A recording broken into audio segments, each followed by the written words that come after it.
Resistance bands are one of the most underestimated and underutilized pieces of equipment, mainly because people think it's just for rehab purposes. However, they serve so much more of a purpose and have much more potential than that. They can help build strength, muscular endurance, improve flexibility, and in this episode, we'll cover all the different types of bands and their purpose, methods of using them, how to include them in your workouts, how to use them while traveling, and then I'll also share how I incorporate them as my favorite on my exercise routines. The Fit Aviators Club episode starts now. Welcome to the Fit Aviators Club podcast, where aviation, fitness, and mindset meet to improve the balance of your health and quality of life in aviation. This is your host, Fernando Contreras, and let's get to it.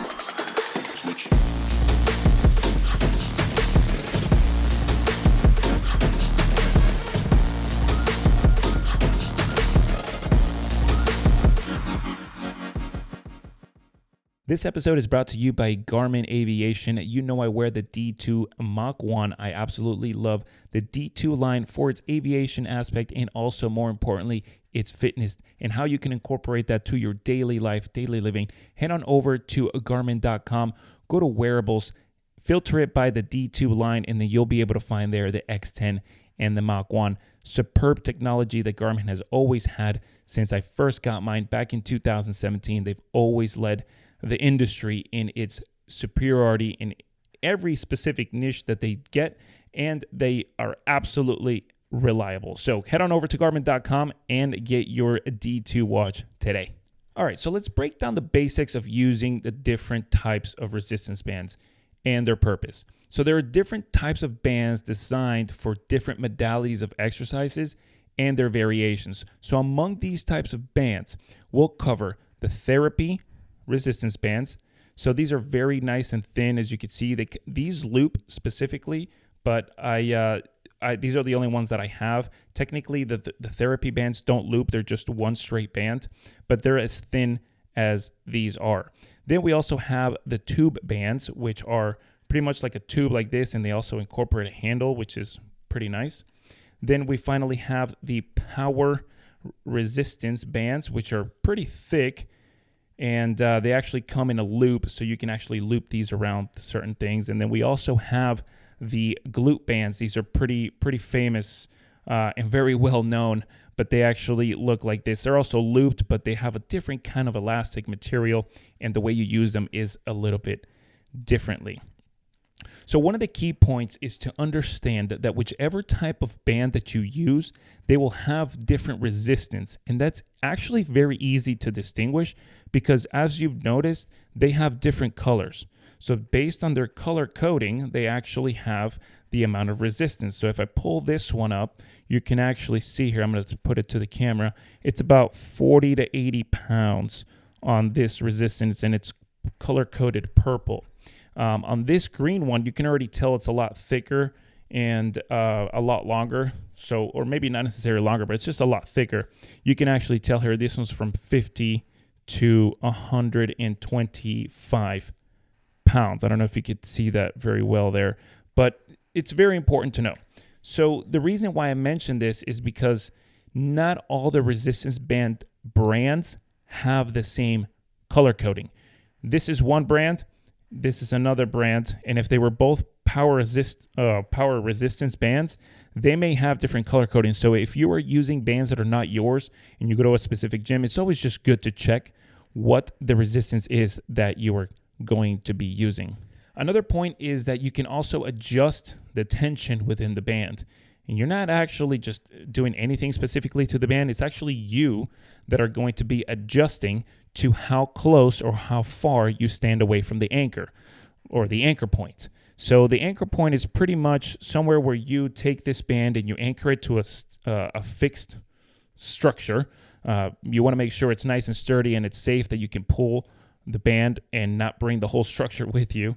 So that is the anchor point. Now, depending on how close or how far you stand from it, you're actually creating a little bit of a difference in tension besides what you have as the resistance weight on this. And I'll get more into that later. It sounds a little confusing, but you'll totally understand once I explain how to use these in their various different kinds of modalities. So there is a limit, though. When you stand too close to the band, you'll feel that there's too much slack, right? Too much slack is when the band is kind of like nice and loose like this. If you're standing too far away, there's going to be already a lot of tension already here, which may cause the beginning of the exercise to be a little bit too hard. So how do you know you're standing in the right, in the right distance to have this good tension here on the bands? And you want to stand far back enough that you're creating a little bit of tension. If you are too close, there will obviously be a little bit of slack. And when you start the repetition, that slack will straighten out and then it'll create the resistance. You want to have that where it's nice and a little bit of tension there. And you can also move the band. You can do the repetition without sacrificing form. So if you're standing too far back and there's already a lot of resistance or a lot of tension to it, and then you start to rep it out, you may be causing the band to stretch way too much, which could be dangerous depending on how old the band is and the manufacturer and how much you've used it, because it could probably snap at some point. But you're also kind of already dragging too much tension with you that as you're doing the repetition, you may be sacrificing a little bit of form. You might be twisting a little bit your body. You may be using different muscles to be able to do that specific movement. And that's not what we want. We don't want to be sacrificing form in order to get a repetition. So if you know you're standing too far away, if you start to sacrifice form, or you may have to lower a little bit the amount of resistance. And if you're standing too close, you're going to feel a little snap on the band because it doesn't have any tension yet. So it's too easy at the beginning of the repetition until that band straightens out, and then you'll be able to actually get some of the resistance. So a good point is where you have a little bit of tension, not too much, and there's no slack as well. As long as you can complete that movement, then you're in pretty good shape of standing from a different distance from that anchor point. So, it's just like with weight training and, dumbbells, barbells, or even using machines. If you have to sacrifice form to get the movement done or the repetition, it might be too heavy. All right, there are certain phases of training where you do push and your form might be sacrificed just a little bit, but we don't want to be doing that every single time. There's also different specific types of events or trainings, such as like Olympic weightlifting or also CrossFit, that require for you to kind of let go of your form a little bit in order to put up some weight. I mean, I've definitely seen this in CrossFit competitions where people are doing some of these crazy exercises, and not all of them have great form. As a matter of fact, the more you get tired, the first thing to go is your form. So you got to kind of take that into consideration. If we're talking about health longevity here, we don't want to be sacrificing form to get a little bit more of a higher weight. If you are going to be sacrificing some of that because you were training for something specific, then that's something else to take into consideration, and you want to train with that under a good plan and under good supervision as well if you don't have that much experience. So let's get into the actual bands, and let's start with the most commonly known light therapy resistance bands. As I mentioned before, this is kind of like more of like a glute band, but it's the closest thing that I can find to a therapy band. You see how it's nice and thin? They usually vary between 3 to 7 feet, and they're used for a lot of the warm-up and activations. You don't necessarily have to be injured to be used as therapy bands or to have some sort of good, results from using these bands. So injury, it's very great to be able to get your muscular strength and your muscular endurance back. But if you're not even injured, this is great to use, because on the activation part of your workout program, which I think it's a very important thing to have. Everybody should have an activation phase within their workout every single day, whether they be activating their upper body, lower body, specific muscles that need to be activated for bigger, larger movements that you are going to be engaging in after in that workout. It's extremely important. So I'll share with you how we used to use these light ones when I was training with the pros. I used to train with pros that were in Major League Baseball and the NFL, and I had a really great opportunity at training at Bomberito Performance Systems, and I learned a ton. This is where I learned a lot of information that has helped me out today in an athletic level. We used to use these to do a rear delt activation. So the reason why baseball players focused a lot on this rear delt activation and rear delt muscular endurance is because the rear delt focuses on the deceleration of the movement or throwing a baseball, right? So all that acceleration going forward and that arm moving past your body, a lot of the deceleration is in the back part of your shoulder. So if that doesn't have proper endurance or proper strength, then you're going to start having some sort of muscular imbalance and things are going to start to pull one way more than the other, and then injury can occur. This is where these bands were great for activating before we started even doing our workouts, or even before we did field work also, and throwing like things such as long toss or pitchers that, did their bullpen stuff. So very great piece of equipment here. Now, this can also relate to us as crew members because we often pull our bag. And a lot of the two places where we feel a lot of this tension is in our front delt, which is the front part of your shoulder, and the rear delt as well. The rear delt, believe it or not, you really truly feel it when you start to move the bag from a standstill. And then you start walking, and then you let the bag drop, and then you kind of drag it with you. Yes, you're creating a lot of tension right here, but you'd also, if you don't have that rear delt develop very well, the acceleration is just going to kind of continue going. It's going to put more stress on your front delt. So what's going to happen is things are going to start shifting more towards the front part of your shoulder. And if you don't have that rear delt, that all those muscles that kind of come back with your upper trap as well, they are going to suffer what's called the muscular asymmetry or muscular imbalance, in where one side is more stressed than the other, one side is a little bit longer than the other, and your joint then gets into a different position, which can cause uncomfort later down the road. So that's how a great technique to be able to use these to help you in your everyday life as crew members. So now I want to move on to the tube bands, and you're going to have to bear with me here because this tube band actually broke right before I made this, where I was getting it to make this video. I was kind of testing out how elastic it was. And this tube, I've had this for like maybe over 10 years. I don't use it every single day, but it was the only one that I've had. This has been in the heat. This has been in the cold. This has been through a whole bunch of stuff. So yeah, the material on it kind of went, but one side was able to stay on, so I can actually demonstrate it. The tube bands, they offer a little bit heavier resistance, and what's great about these bands is that you can have handles, right? Some of them, they come with handles already attached to them, just like this. The great thing about that is that your world of variation just opened up to a wide amount of different movements that you could do with a resistance bands. So the important part of having handles is that you can change the angle at which you're pulling or pushing the resistance. Everything that has to do with angles of your ankles, hips, knees, elbows, wrists, change the way in which your muscle is feeling that resistance. I'm talking about anything anywhere near, if I could demonstrate here to you, if I'm talking about anything from a 90-degree angle to about a 45 to a little bit less, or anything in between, that all changes what you're going to feel in your shoulder, what you're going to feel in your back. With your squats, that all changes how your ankles are positioned, where you're going to feel it mostly in your glutes, your hamstrings, your quadriceps. So angles play a very important role in your exercise routine, but I don't want to overwhelm you with like, am I doing every single angle that needs to be done? No, you don't need to worry about every single angle that needs to be done.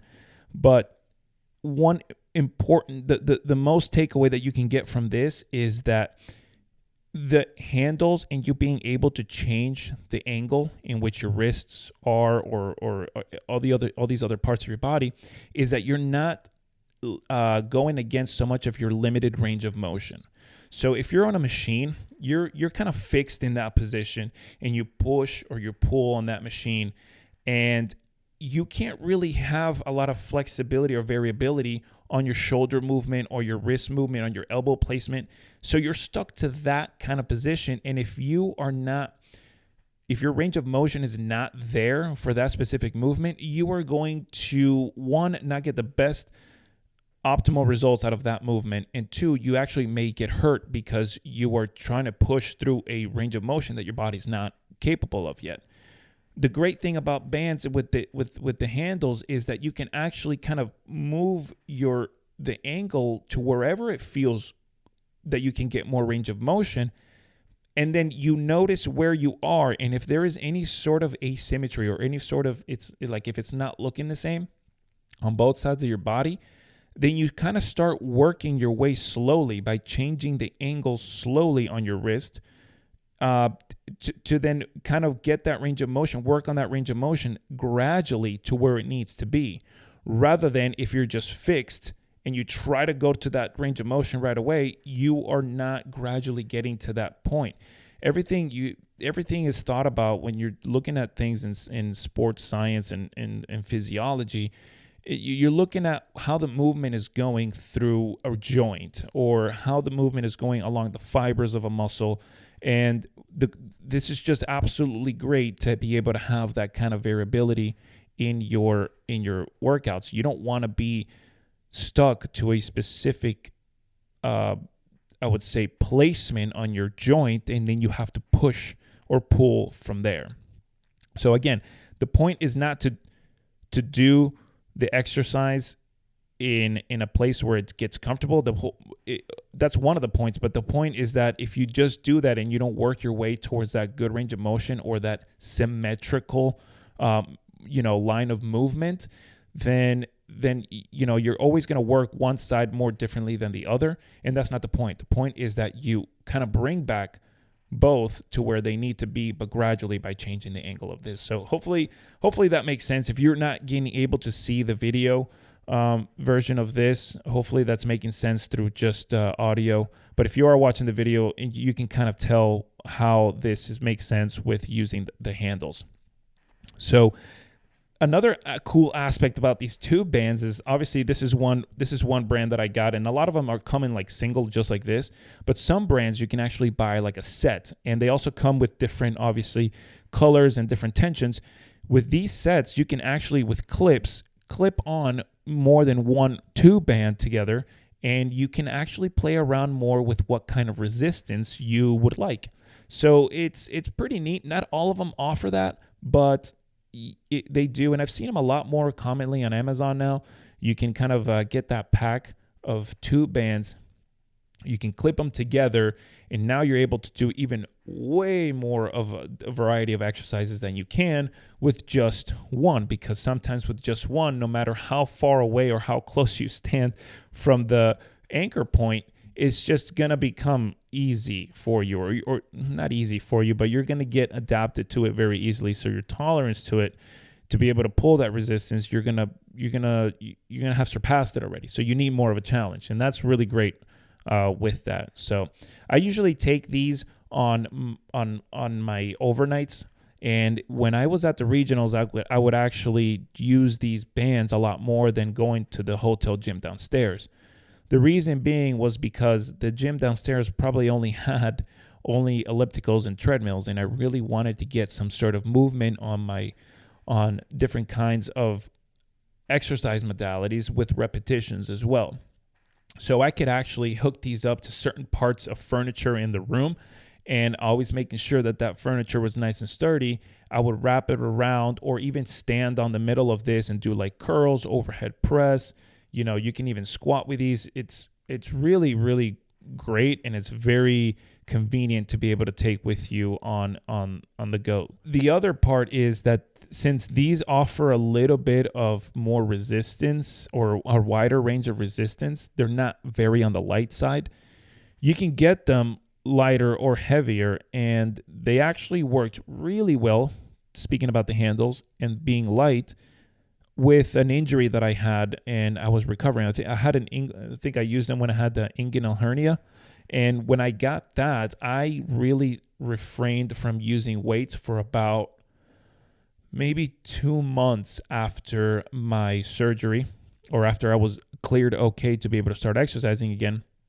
all I did was resistance, and I really played around with the tempo meaning how slow and how fast you do a repetition with the eccentric and the concentric portion. So we'll get a little bit more into that part a little bit with different resistance bands, but playing around with the tempo really made a huge difference with just sticking to resistance bands. Maybe it was like 3 or 4 different types of resistance that I had, and I used it for different types of exercises, and it went really well. It was a great transition from, not being able to do anything to then go to resistance bands to then get on, come back, pick back up with my training with using barbells and dumbbells and every other type of training that I was doing. So similarly to these, in terms of resistance, we now get to the power assist or the power resist bands, which are also known as the pull-up assist bands. And these are pretty long. They could be pretty long. I can't even fit in the frame here, but they loop around just like this, all right? And they offer a wide variety of resistance, and you can go from very light, which you can actually do even rehab stuff with it, or you can go to very heavy, where you can actually go through a power phase training, use them in that phase of training, and it'll actually give you much more of a challenge than just doing dumbbells or barbells by themselves. So obviously the bands are a ton on the thicker side, and you can also use them for stretching. You can use them for activation, and these actually play a really great role, and not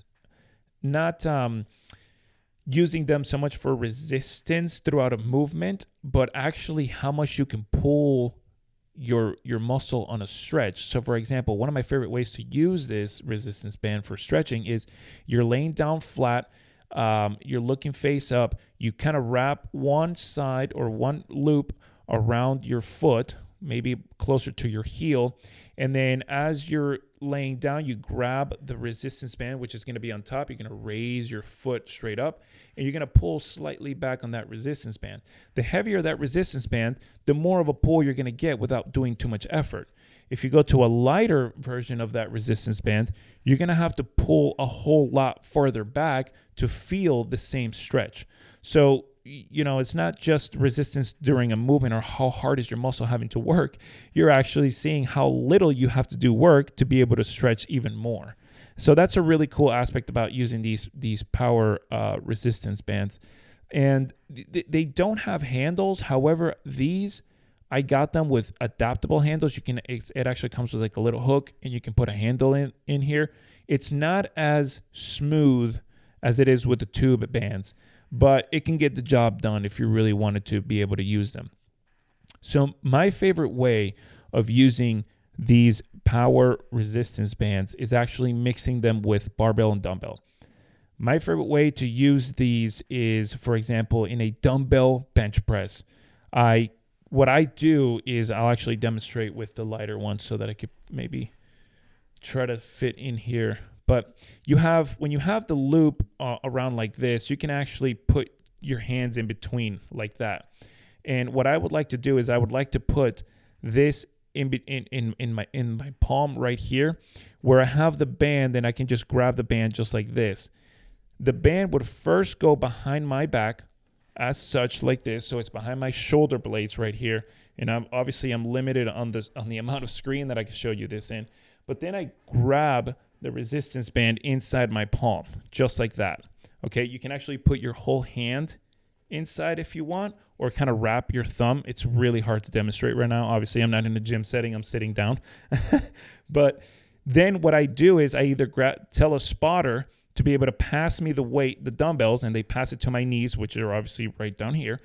And then now I'm creating tension in between the resistance, getting ready to grab the dumbbell, sit back, and then go into that bench press position. And then from there, you just rep it out. You rep out the resistance, but the dumbbell is going to be sitting right on top of the band like this. So you have the band on the palm, the dumbbell's right on top, and now you're creating a lot of more resistance with that. Here's the most challenging part about that. You think that that's a lot harder to bring up, which it totally is, but it's even more challenging to control it on the way down. So on controlling on the eccentric portion of that exercise. Why is that so important? It's because you now don't have the force of gravity acting on the weight, bringing it down, which if you already don't have control of that weight, it might be too much. If you're struggling on the eccentric portion, on the extension portion of a workout before you push to contract or you pull to contract, you are going too heavy. If you can control it, then you're on a much better track. You have the weight of gravity, you have the weight of gravity on the dumbbell, and now you have the resistance band wanting to come right back to its neutral spot. You're going from resistance, tension, to less tension. If you let go a little bit of that, if you get lazy, let's just say, if you let go a little bit of that form, a little bit of that tension that's controlling the way down, that's going to snap right back to you. One, obviously, it's probably going to hurt you, like somewhere around your face or your shoulder or your chest, but your muscles your muscles in your back, they're not ready to come back that fast. Maybe they will be. You may not get hurt if it happens to you once or twice, but if you're doing every single rep where you're just letting that resistance and that weight come right back, that tension snap right back, you're creating more of a chance to getting some sort of pinch, something in the back of your musculature, and the more specifically, in either type of exercise, wherever it is, the opposite side where you're getting that resistance, that's where you're going to feel it, especially if that side is not developed. If you don't have a developed musculature on the opposite side of where you're pushing or pulling, then you're causing muscular imbalances which lead to injuries. So what I would suggest is that you take the band by itself, or start off with lighter weight, combining it with a band, and make sure you can really control that eccentric portion of that repetition. Make sure you're in good control. And then from there, you can start working your way up. If you need to start with just the band, start with the tube band, which has a handle, and you can actually do that same movement before you even add on weight. So it's really great to be able to mix this kind of band with weight, but you really have to know what you're doing. You really have to know that there are scenarios that you could get hurt in just trying to do them because you just want to do them and get challenged. That's great that you want to challenge yourself, but also just keep in mind, I'm just telling you this because I wouldn't want you to get hurt trying to rush into something that sounds like, whoa, that sounds like a great idea. I want you to, if you're going to go do this, I want you to go in there well prepared and well knowing that the eccentric portion is going to be a lot of tension on the way down, along with all that weight and gravity. So that also applies to the other forms of exercise that I use this, or not other forms, but other workouts. For example, the squat and the bar bench press. These are obviously at stations where, you can rack the bar and rack the weights. These stations had specific metal tubes coming out from the bottom. And what you would do is that you would wrap around one loop at the bottom of the station, okay? And then the other loop would go at either the bench press at the top or the squat. And usually it's the same thing. You would add weight, maybe like 145 on each side, so you're doing about 135. And then you add like whatever resistance you want. And these are great for power training because it's really about how fast can you come down in control, stop that movement, and then explode back up. That was one of my favorite. Actually, that was my favorite exercise to do because it was so challenging on every single part of the movement. It wasn't just to get up quick. That was only half of it. The first half was that you will not get up quick enough if you didn't get the first half part right. And the first half part is, again, that eccentric control that we were talking about. If you just get down as soon as you can to that box. So we used to do these with box squats, right? We put a bench and where our sitting position would be at 90 degrees for our knees. That's the height that we would go down to. If you just let yourself go down and sit on that with all that weight and all that tension, your lumbar and your spine are gone. Okay, if you do that repeatedly over a long period of time, they're going to be gone. Or if you have a lot of weight. So the whole point is to accelerate down, say go down as fast as you can, catch yourself and land very smoothly on that box. And then from there, pause for 1 second and explode with that same force right back up. And actually, the pause wasn't even a second. It was probably like less than a second. But we would always have to stabilize right there at the bottom for a very quick second and then come right back up. That was tough. That was really tough, because then after that, we would go and do box jumps after that. And they were actually weighted box jumps. So we would actually sit at the edge of a bench, put a dumbbell right here, right by our chest. I would usually do maybe 40 to 50 pounds. From there, you kind of lean back, your heels come off the ground, and then you push forward. You lean forward and you jump from the sitting bench that you're on to a box that's in front of you. That's probably, when you're sitting down, it's a little bit below eyesight. So it's a great combination of power, two power back-to-back exercises for a superset. My legs and my running and everything was just absolutely on point. But keeping in mind that this phase of training, you don't do this 3 times a week for 6 weeks. You only do this for maybe about 3 to 4 weeks tops, and about 2 times a week, along with all the other things that you're doing too. Again, for every sport, it's a little bit differently. Obviously, for me, it was baseball, and that was the way that we were training. For football players, it might have been a little bit differently. For hockey players, it might have been a little bit differently. So I can only share from my own experience. The last thing that I want to mention about these power resistance bands, and they're also called pull-up assist bands. I mentioned that before. And that's because you can actually use these to help you get the form of pull-ups or get endurance during pull-ups. We've seen machines at local gyms that you can actually you place your knees and you're hanging from the pull-up bar and you change the weight to see how much assistance you want for the pull-up. This actually is the same, but you can carry it anywhere and you don't have to have a machine.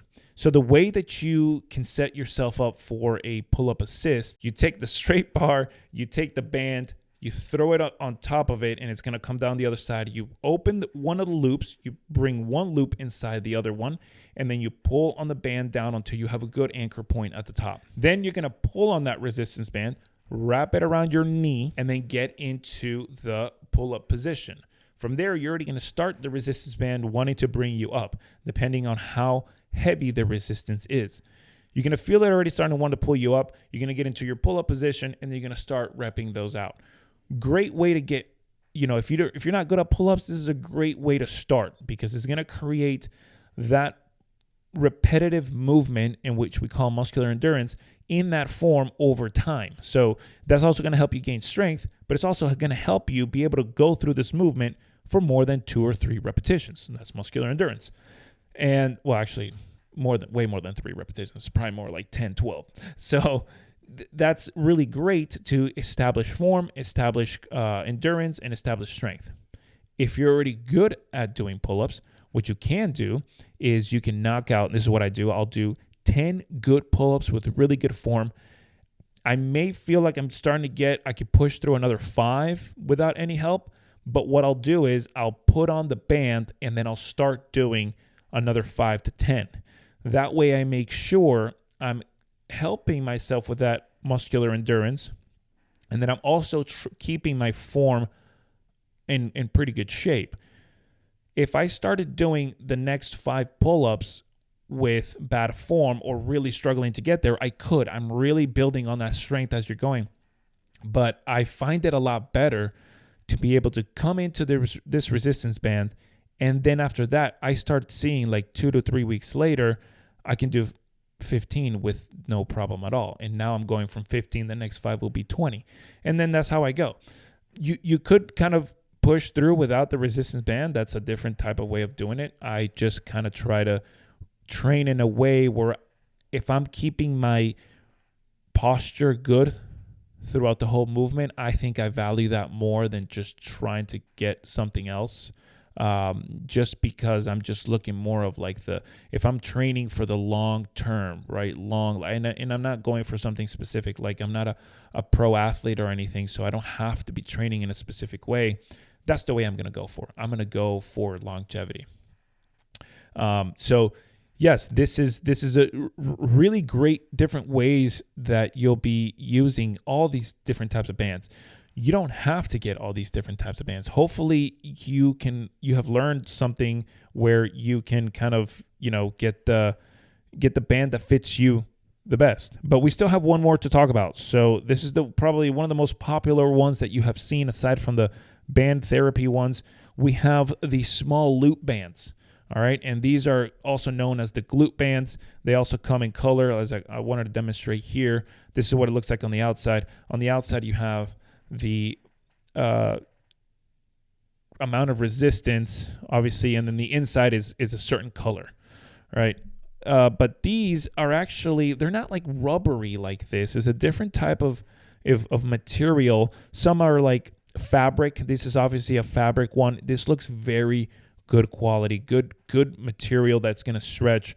And you usually, what you do with these, you wrap these around either your knees or your ankles, depending on what exercise you're going to do and how you're going to do it. But you can find a ton of exercises online on how to use these. Even the instructions with wherever you buy some of these come with how to do these exercises. So you wrap them around your knees and ankles, and they work really well. I use them very, very much for the another part of my activation phase of my workout, and it's for my glute activation.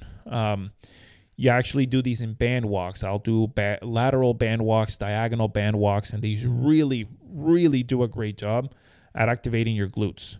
Not only your glute max, but your glute medius as well, your hip flexors if you need to. And this is extremely important for us as crew members because, at least for pilots, we're sitting down a lot. And those muscles, because we're sitting, they stay in that position for such a long time, they become dormant. We don't want our muscles to stay in either a extended position for an extremely long time or a contracted position for an extremely long time. We kind of want to have it to be balanced out. So why I use these is because if those muscles become less and less and less activated, I'm not going to get such a great activation of those proper muscles during some leg exercises. So this is really great. You can actually do these every day so that you can actually keep good activation of your hip, around your hip and those glute muscles and everything. But especially on leg day, use these to do some sort of lateral band walk, some hip extensions if you want. There's so many. I can't even describe the amount of exercises there are with these bands, but they all work on activating some of those muscles. Actually, one of the coolest ways that I kind of use this, which is a kind of a new workout, was with my physical therapist. I don't know what the name of this exercise is, but you're basically laying down on your side, both knees are together, and then I think you wrap these bands around your knees, and then you kind of open your knees like that, and you're activating a different part of your glute, a different part of your hip. And it was just, I was like, wow, that's pretty intense. And it was a very light band too. So what that tells me is that my range of motion from that position is very, very limited. And that's why I needed to use such a lighter band. If my range of motion was a lot better, I'd be able to go to a little bit of a heavier band and activate those muscles even further. But sometimes just a little bit with a certain range of motion is all it takes to be able to activate something. And as a matter of fact, that's exactly what you should do. Don't try to go past your range of motion, even if the band is light, because all you need is to activate that range of motion. Range of motion is achieved in various different ways throughout flexibility and strengthening and knowing what to stretch and what to strengthen. You can stretch one part of your body all day long, but if you don't reinforce a specific other side of your body, that stretching may not be as efficient. And it's a tug of war between different sides of your joint. There's always a muscle that's pulling. There's always a muscle that's stretching, and that's how movement kind of goes in between your joints. So just keep that in mind, because it's really interesting to know when you finally understand that you can actually fix a lot of things yourself that you may be like, oh, I have problems here. This is kind of, if this is the muscle that's tight, well, maybe I could reinforce the muscle on the opposite side and stretch this one out. And now you just kind of helped yourself fix something that has been bothering you for a long time.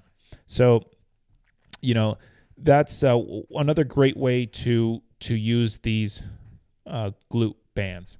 So, and for travel, super convenient. It doesn't take that much space. So that wraps it up for today's episode on resistance bands. As always, I hope you got to learn a lot of information about these bands, their purpose, and how to use them. And I also want to thank you so much for your support on listening to all the episodes. You can follow me on social media at Fit Aviators Club on Instagram and YouTube. You can see the video version of this podcast as well as here in Spotify. And also you can follow the Fit Aviators Club podcast, all one word, on Instagram. And it is a page that I just recently opened up dedicated to just posts of this podcast. So you can get great content everywhere you go, and also get short, nice clips of the highlights of each episode. So if you really like this content, I would love and I would greatly appreciate a rating on the show. Give me a follow on the social media platforms, and that means a ton to me. So thank you again for listening, and have an awesome day.